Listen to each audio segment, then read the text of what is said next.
Akuntansi dan keuangan lembaga, pada video kali ini kita akan lanjutkan proses input PT Cemerlang. Sebelumnya kita buka terlebih dahulu file PT Cemerlang.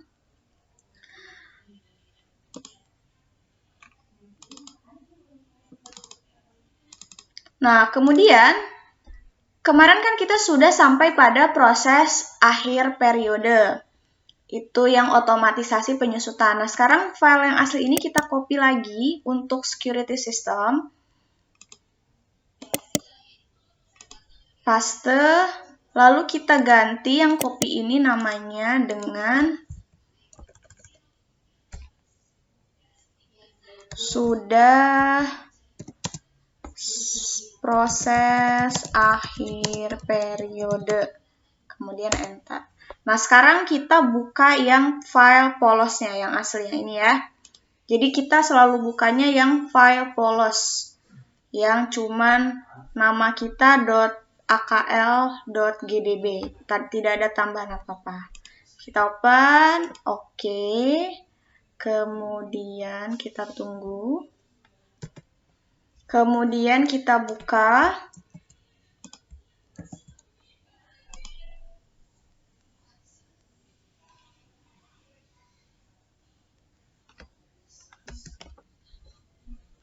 Oke, kita akan mulai untuk menginput transaksi dari PT Cemerlang.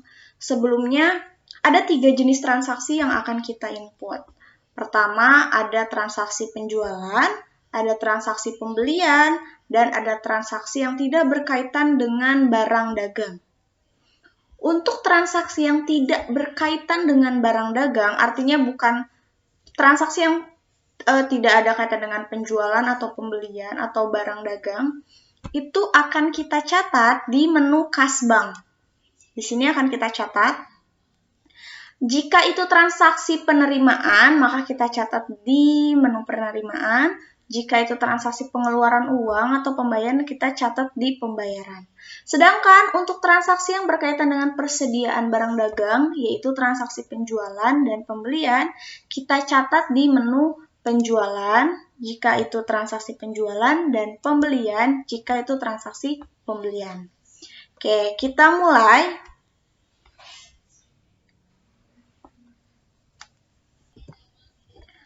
Oke, di sini transaksi yang pertama, dokumen transaksi nomor 1 dari PT Cemerlang, ini adalah bukti pengeluaran kas, pembayaran gaji karyawan.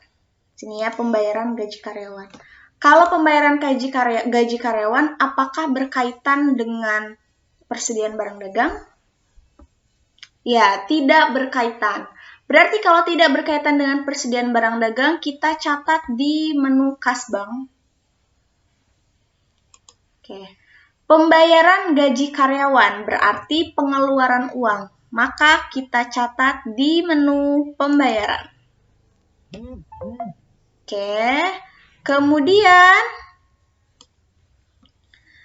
di sini paid from. Kita mau bayarnya pakai apa? Kita pilih di sini akunnya. Nah, pakai cash in bank atau pakai petty cash.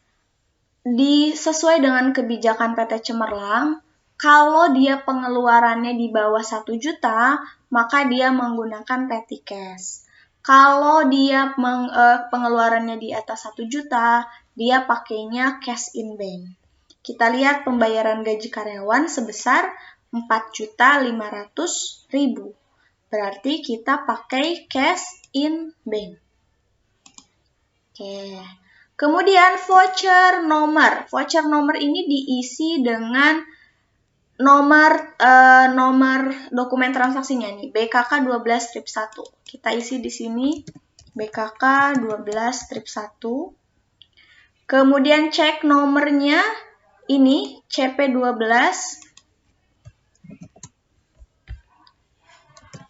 strip 001. Nah, tanggalnya ini harus kita ganti sesuai dengan tanggal dokumennya. Di sini tanggalnya, di sini ya kita lihat ada 1 Desember 2011. Berarti 1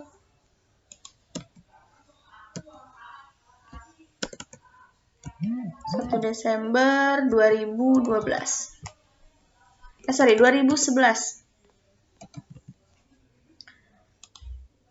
Oke, memonya ini adalah pembayaran gaji karyawan bulan November.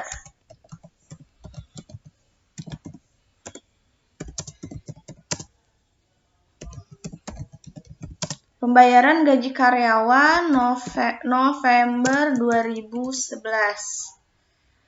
Dibayarkannya ke karyawan. Amount-nya ini tidak perlu kita tulis, kita masukkan dulu di sini akunnya. Kalau misalkan membayar gaji karyawan, kita perhatikan di sini adalah pembayaran gaji karyawan bulan November, sedangkan sekarang bulan Desember. Artinya, dia akan membayar gaji atau membayar beban yang bulan lalu. Jadi, akan muncul akun utang beban atau expense payable. Kenapa? Karena ini adalah gaji karyawan bulan sebelumnya yang baru kita bayar bulan ini. Tuh, jadi akunnya di sini adalah expense payable. Oke, ada ya di sini expense payable. Kita klik, muncul. Nah, jumlahnya di sini kita ketik 4.500.000. Oke, memonya kalau kamu mau tulis boleh, pembayaran gaji karyawan November 2011.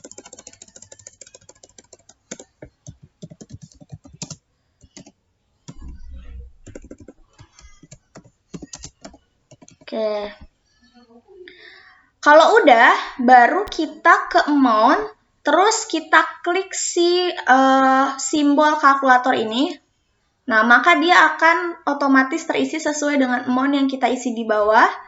Lalu juga di sini ada terbilangnya 4.500.000. Nanti bentuk jurnalnya adalah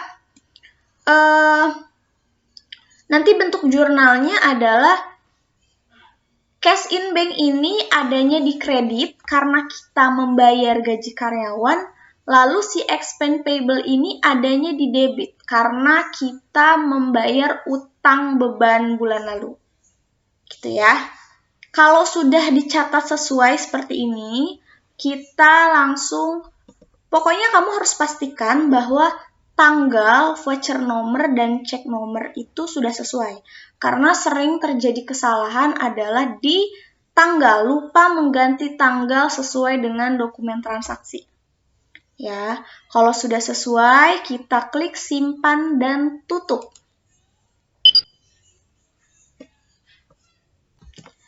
Oke, sudah kita simpan dan tutup.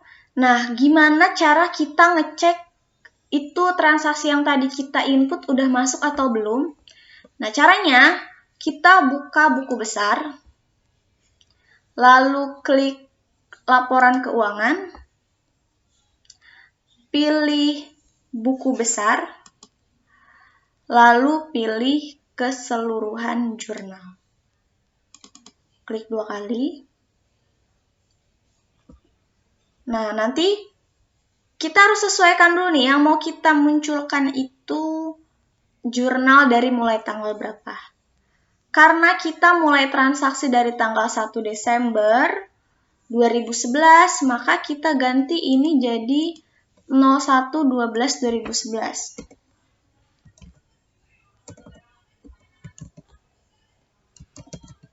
Oke, sampai dengan 31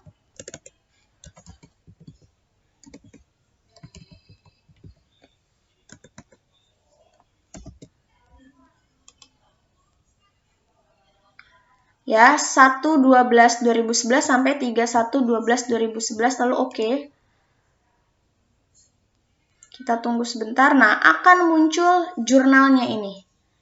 Ya, ini jurnalnya. Oke, ini jurnalnya ya. Jadi nanti akan muncul di sini ada expense payable-nya di debit, seperti yang tadi sudah Ibu jelaskan, dan cash in bank-nya karena kita mengeluarkan uang, maka di kredit. Di sini juga ada keterangannya pembayaran gaji karyawan November 2011. Tanggal 1 Desember 2011. Bu, kalau misalkan saya salah, Bu, ternyata setelah saya cek lagi, saya salah tanggal, atau ternyata saya salah angka, ini bisa kamu edit. Caranya, kalau kamu sudah buka ini, keseluruhan jurnal, kamu arahkan kursor di angkanya ini, sampai dia menjadi merah, lalu klik 2 kali. Nah, akan muncul seperti ini. Lalu kamu bisa tinggal langsung edit. Misalkan salah tanggal atau salah nominal, ganti di sini. Nanti kalau udah diganti, klik lagi simbol kalkulatornya. Kalau sudah diganti sesuai dengan yang benar, simpan dan tutup. Oke, simpan dan tutup. Atau kamu bisa buka kas dan bank, kemudian buka pembayaran karena tadi transaksi pembayaran. Di sini ada panah ke kiri dan ke kanan untuk melihat transaksi yang kita catat sebelumnya atau setelahnya. Jadi kalau sebelumnya kita klik yang ke arah kiri. Nah, di sini ada transaksi yang tadi kita catat ya. Lalu kalau memang ada kesalahan, kalian bisa edit melalui ini, lalu simpan dan tutup. Gitu, oke? Sekarang kita ke transaksi nomor 2. Dokumen transaksi nomor 2. Di dokumen transaksi nomor 2 ini ada transaksi voucher kas kecil. Dia membuat brosur perusahaan untuk keperluan iklan. Berarti kita catat di mana? Dia termasuk transaksi yang berkaitan dengan persediaan barang dagang atau tidak? Tidak. Jadi masih kita catat di menu kas bank. Dan kita perhatikan dia membuat brosur, berarti kita membayar uang untuk membuat brosur. Artinya dia termasuk ke dalam transaksi pembayaran. Berarti kita catat di pembayaran. Kemudian paid from-nya, nah kita lihat di sini. Di sini udah bilang voucher kas kecil. Oke, voucher kas kecil. Artinya dia membayarnya menggunakan kas kecil. Di sini pun nominalnya kurang dari 1 juta. Jadi dia pakai kas kecil. Kalau pakai kas kecil, berarti dia pakainya petty cash. Bukan cash in bank. Oke, kita pakai petty cash. Kemudian voucher nomornya kita ganti sesuai dengan nomor di sini. Ya, sini ada V12-1. Cek nomornya kita kosongkan karena di sini tidak ada cek nomor ya. Cek nomor ini hanya ada jika transaksinya menggunakan cash in bank. Tanggalnya jangan lupa diganti 2 Desember 2011. Kadang kita suka salah nulis tahun atau tanggal nih. 21 kan Ibu salah. 2/12/2011. Oke. Memonya adalah pembuatan brosur iklan.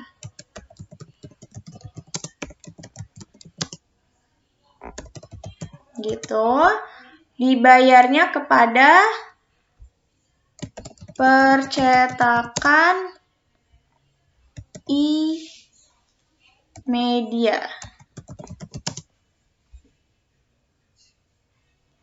Kemudian di sini kita masukkan akunnya. Kalau kita bayar iklan, berarti muncullah akun beban. Beban iklan. Jadi kalau bahasa Inggrisnya menggunakan akun PT Cemerlang itu adalah advertisement expense. Kita cari. Nih, ada advertising expense.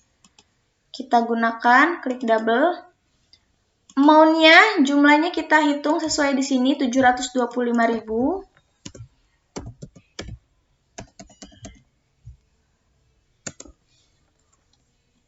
Enter. Kemudian amount-nya pembuatan brosur, memonya pembuatan brosur iklan. Oke, kalau sudah betul, dicek lagi.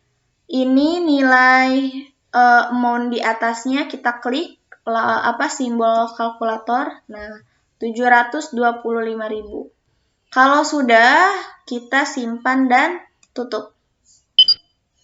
Oke, kita cek lagi nih, di keseluruhan jurnal masuk nggak nih? Belum masuk. Terus kita perbaharui dulu. Oke, kalau tidak ada, ini kan masih transaksi yang pertama ya. Coba kamu klik perbaharui.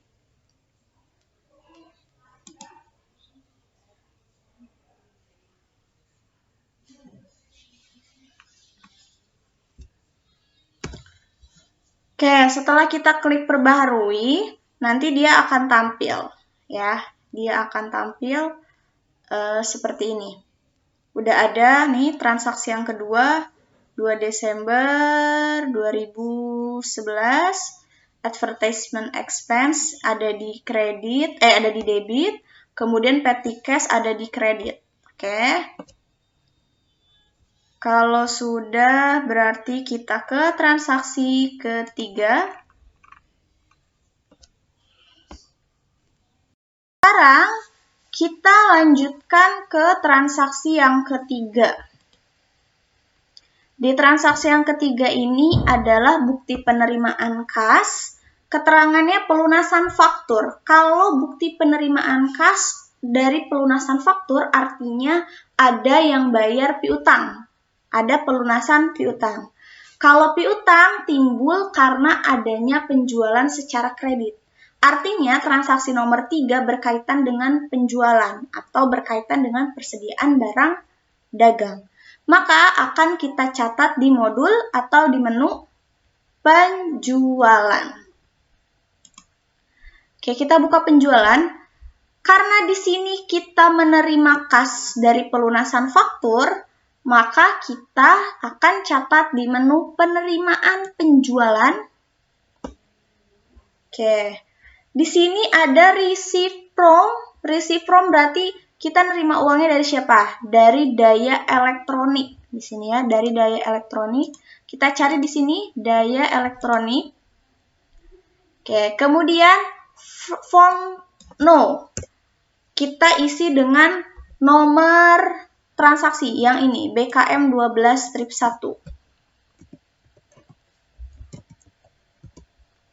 Payment date-nya 3 Desember 2011.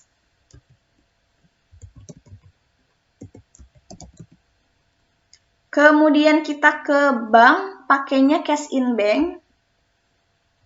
Lalu cek nomornya di sini ada BS21. Cek date-nya di sini disamakan dengan payment date.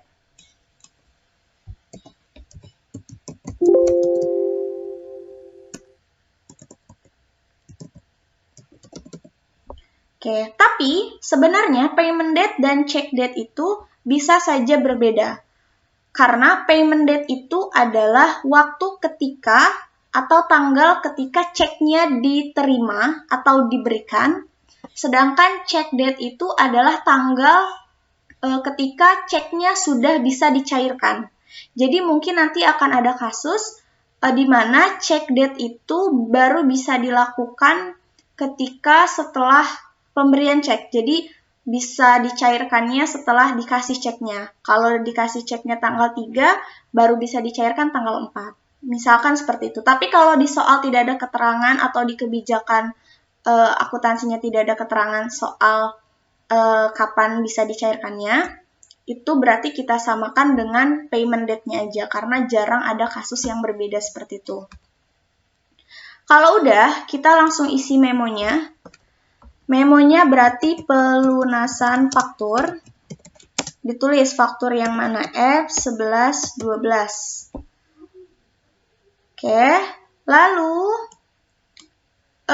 kita cek di sini. Invoice-nya F1112, tanggalnya 20 November 2011. Benar ya, di soal pelunasan faktur yang tertanggal 25 November 2011 sebesar 159.500. Ada diskonnya? Kalau nggak ada, berarti langsung klik bayar. Maka dia akan muncul payment amount-nya. Karena di sini di soal jumlah yang dibayarnya itu sesuai dengan si 159 juta ini, 500. Si invoice, kalau jumlahnya sudah sesuai berarti kita klik bayar, artinya sudah sesuai, dan tidak ada diskon.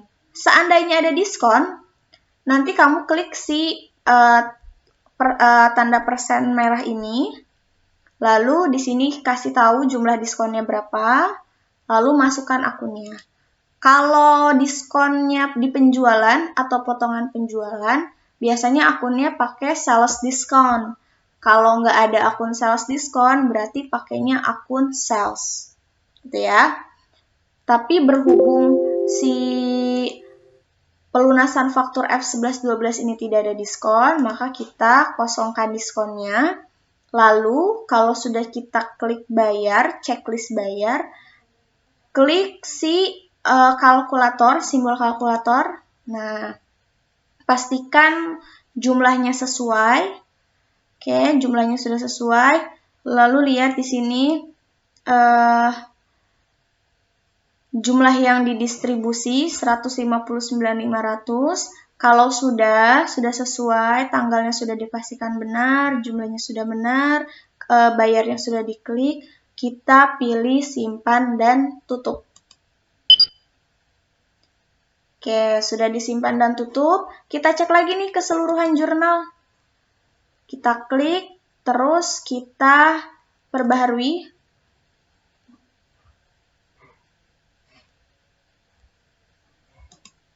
Tunggu. Ibu ada 2 keseluruhan jurnal. Kita klik dan perbaharui.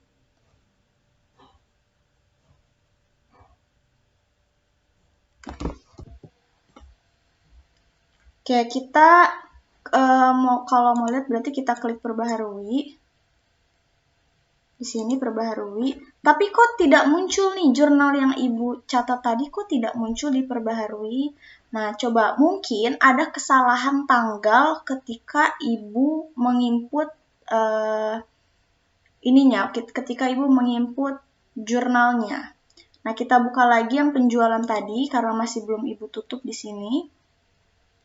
Kalau kalian sudah tutup, berarti kalian tinggal buka penjualan, lalu kalian klik penerimaan penjualan, kemudian klik ke kanan klik ke kiri untuk cek.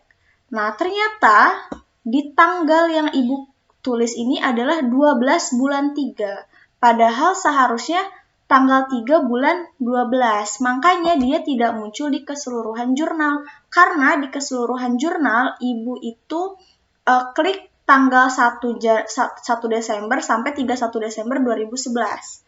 Sedangkan ini malah bulan 3. Maka Ibu edit dulu sesuai dengan tanggalnya. Jadi kalian jangan sampai salah tanggal. Jadi ini contoh kesalahan. Lalu di sini 12. Di sini juga kita edit.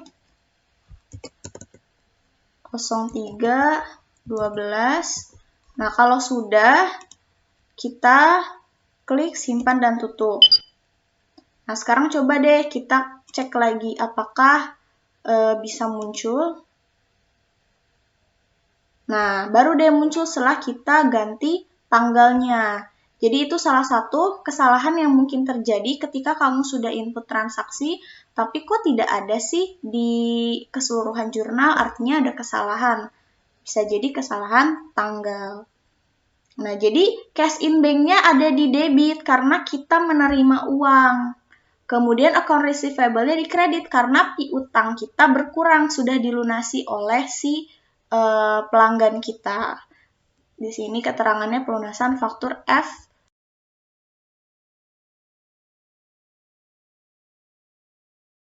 keempat. Di sini ada pembayaran kepada kantor PLN. Nah, di sini jumlahnya kan 2.865.000. Ini salah ya. Yang betul harusnya jumlahnya itu adalah 3.535.000 dan si total rekening listriknya ini yang betul adalah 1.855.000, bukan 1.185.000. Jadi nanti kamu ikuti saja yang Ibu catat di akurat Ibu. Oke, di sini ada pembayaran rekening listrik. Apakah berkaitan dengan Presiden Barang Dagang? Tidak, maka kita catat di kas bank. Kemudian karena ini kita membayar, berarti pembayaran. Lalu di sini paid from-nya, di sini pakai voucher kas kecil. Jadi meskipun di sini lebih dari 1 juta, tapi dia menggunakan voucher kas kecil.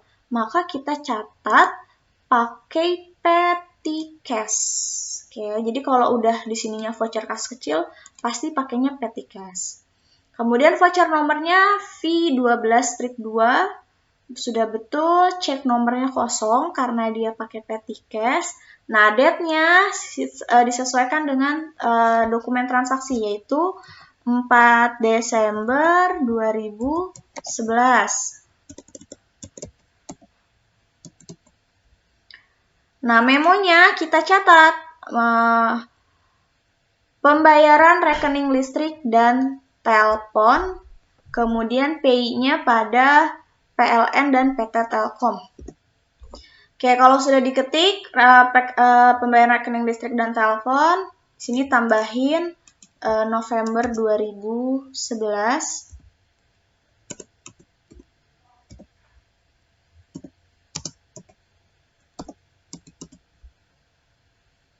Maunya kita kosongkan dulu, langsung kita ke account number. Karena dia pembayaran listrik dan telepon bulan November, bulan lalu, ini sama kasusnya seperti bayar gaji bulan November. Ini adalah beban di bulan lalu, maka akan timbul akun utang beban atau expense payable, utang beban. Jadi karena dia masih sama kasusnya, kita membayar beban yang bulan lalu udah terlewat, berarti akunnya adalah expense payable. Expense payable, amount-nya, tadi Ibu bilang ya, jumlah yang ada di sini tuh salah, karena rekening listriknya bukan 1185, tapi 1885. Jadi, di jumlah rekening listrik dan rekening telepon yang benar itu adalah 3.535.000. Ya, 3.535.000, kemudian enter, kamu memonya boleh ditulis. Oke, bisa ditulis seperti ini. Lalu jangan lupa kalau amount-nya sudah ditulis, 535, kita klik si amount yang ada di atas, klik simbol kalkulatornya. Oke, sudah ada 3.535.000, tanggal sudah benar. Kalau sudah langsung simpan dan tutup. Oke, kalau sudah simpan dan tutup, coba kita cek lagi di keseluruhan jurnalnya. Terus kita perbaharui. Nah, sudah muncul ya. Ada expense payable 3.535.000 dan petty cash. Oke, kalau sudah, berarti kita lanjut ke transaksi kelima. Terus gimana nih Bu, kalau misalkan ternyata kita salah buat jurnal terus mau hapus. Misalkan nih, si 4 Desember ini ternyata itu salah Bu, harusnya bukan masuk ke pembayaran, tapi harusnya ke penerimaan misalkan.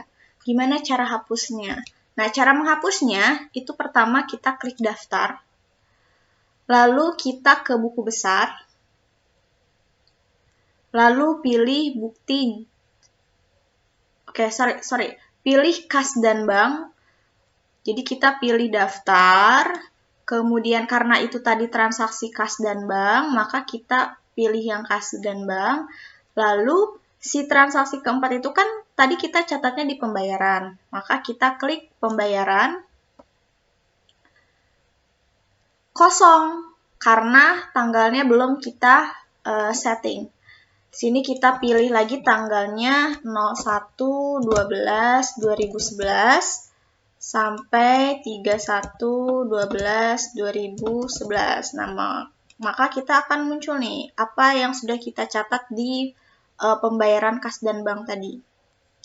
Tadi ada pembayaran gaji karyawan, kemudian ada pembuatan brosur, lalu ada pembayaran rekening listrik. Nah, Bu, yang pembayaran rekening listrik ini yang salah, misalkan. Kalau dia salah, tinggal kita klik F12 strip 2-nya, lalu kita klik kanan, kemudian pilih hapus. Oke, maka sudah terhapus. Kita buktikan lagi di keseluruhan jurnal. Masih ada nih di keseluruhan jurnal, maka kita perbaharui dulu. Oke, kita perbaharui dulu. Nih, kita perbaharui. Sudah tidak ada lagi. Oke, jadi gitu cara menghapusnya ya. Kalau kita mau cek pun di pembayaran itu sudah tidak ada lagi nih. Oke, di sini cuma ada V12 strip 1, lalu V12 strip 2-nya sudah tidak ada karena tadi sudah kita hapus. Oke, kalau sudah Ibu akan masukkan dulu kembali transaksi yang tadi kita hapus. Oke, Ibu sudah masukkan kembali transaksi yang tadi kita coba hapus. Nah, sekarang kita ke transaksi yang kelima. Nih, transaksi yang kelima. Transaksi yang kelima ini adalah faktur PT Cemerlang, kemudian ada kopi. Berarti nomor F12-1, berarti ini adalah faktur. Jadi kalau di atasnya kopnya ini adalah PT Cemerlang, kemudian ada kopi di sini, berarti ini adalah faktur penjualan. Jadi kita menjual kepada pelanggan secara kredit. Oke. Kalau faktur penjualan berarti kita catat di menu penjualan. Kemudian karena dia faktur, maka kita catatnya di faktur penjualan. Nah, kita masukkan satu persatu. Pelanggannya siapa? Kita jualnya ke siapa nih? Indo Elektronik. Berarti kita cari Indo Elektronik. Oke. Kemudian kita ke Invoice No. Invoice No-nya itu adalah ini nomor fakturnya F12 strip 1. F12 strip 1. Invoice date-nya berarti tanggal 6 Desember ya, 6 Desember 2011. 06 Desember 2011. Shift date-nya ini dikirimnya tanggal berapa? Kita samakan karena di sini ada keterangan dikirim tanggal berapa. 06 11 12 2011.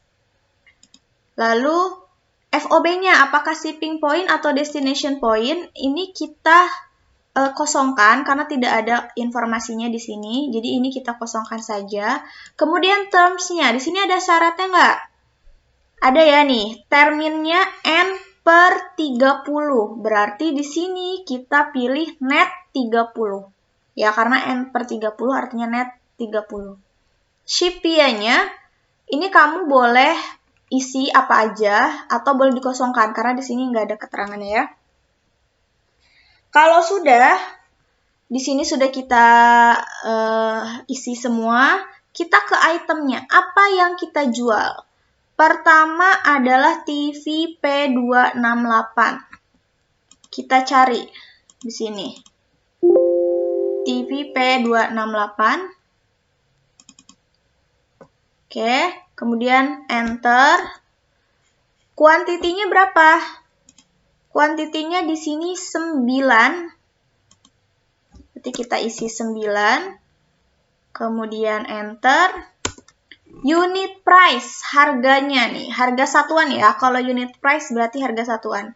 20.500.000. Kita tulis di sini.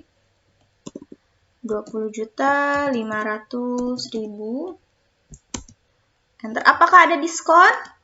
Di sini tidak ada diskon ya, berarti kita kosongkan diskonnya. Kita langsung enter lagi, teksnya T, totalnya 184.500.000. Betul ya, ini belum sama pajak, 184.500.000 total harga. Kemudian enter, enter. Barang yang kedua adalah ACP55. Kita cari ACP55. Kita klik 2 kali, jumlah yang dijual 7. Kasih 7, unit price-nya 25 juta. Kemudian enter, tidak ada diskon, teksnya T, totalnya 175 juta. 175 juta ya total harganya. Oke, kemudian kita enter. Total, terus kita lihat ke bawah. Totalnya harus 39, di sini totalnya kan 395.450.000. Di sini juga total invoice-nya harus 39.450.000. Apakah sudah sama? Oke, ini dengan ini sudah sama ya. Total invoice dengan jumlah total yang ada di faktur sudah sama. Berarti sudah benar. Kita tinggal isi no FP standar. Ini kita isi dengan nomor pajak yang kita isi di awal. Waktu kita isi itu adalah 010 titik 000 titik 11. Kemudian di sini kita isi dengan 0001.